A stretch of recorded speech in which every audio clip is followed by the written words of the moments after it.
Okay, and the government in Egypt always, Steve, has some solutions and some unusual solutions to offer to the people. So, for example, to combat food inflation, the National Nutrition Institute in Egypt has suggested that Egyptians eat chicken feet and claimed chicken feet are good for the body and for the budget as well. How do you see that?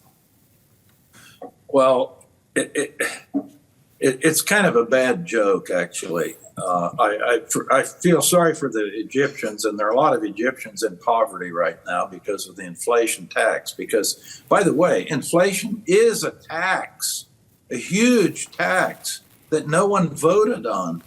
It's imposing a tax, particularly on poor people, because poor people have to spend all their income just to survive. And every time they spend income, what? They're hit with inflation. And that's the inflation tax. So it hits the poor people much harder than the rich people, because if you're rich, what do? Well, you don't spend 100% of your income, so you're not being hit with that tax over 100% of the income that you're spending. What do? You save, you invest maybe in the stock market, and the stock prices are going up. Or maybe you buy a bigger house, and the house price goes up. So you have a hedge against inflation. Poor people don't. They have to spend all their money. They don't save anything. And when they spend 100% of their money, all of the 100% that they're spending is taxed by the inflation. Yeah, and this month on January 11th, which was one of the most dramatic days in Egyptian economic history, you tweeted, and I quote, "Egypt will soon learn an age-old lesson. Contrary to IMF speak, countries can devalue their way to prosperity." How do you explain that? Well, the IMF, by the way, since 1962,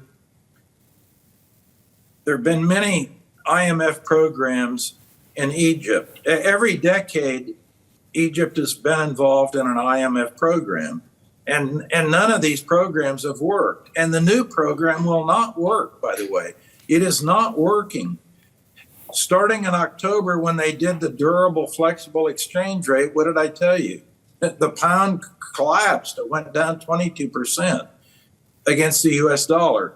So the IMF programs do not work. We've done an extensive study of the IMF programs, and actually, countries with IMF programs fare worse than countries that are similar but have no IMF programs. And this devaluing your way to prosperity, the IMF likes to go with these flexible exchange rates, devalue the currency. They say that's going to lead to prosperity. But think of it.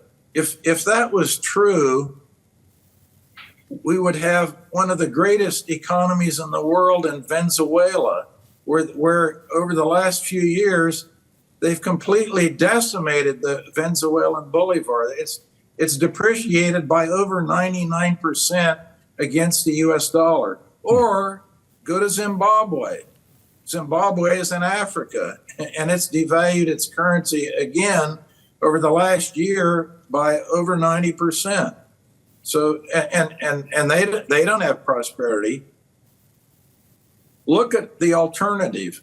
The one currency that's actually appreciated in real inflation-adjusted terms since World War I, the only one in the world that's actually appreciated in real terms over time, the Swiss franc. And the Swiss economy does beautifully. They have a tremendous export sector, very stable economy, and a very strong currency. The strongest currency in the world over time is the Swiss franc.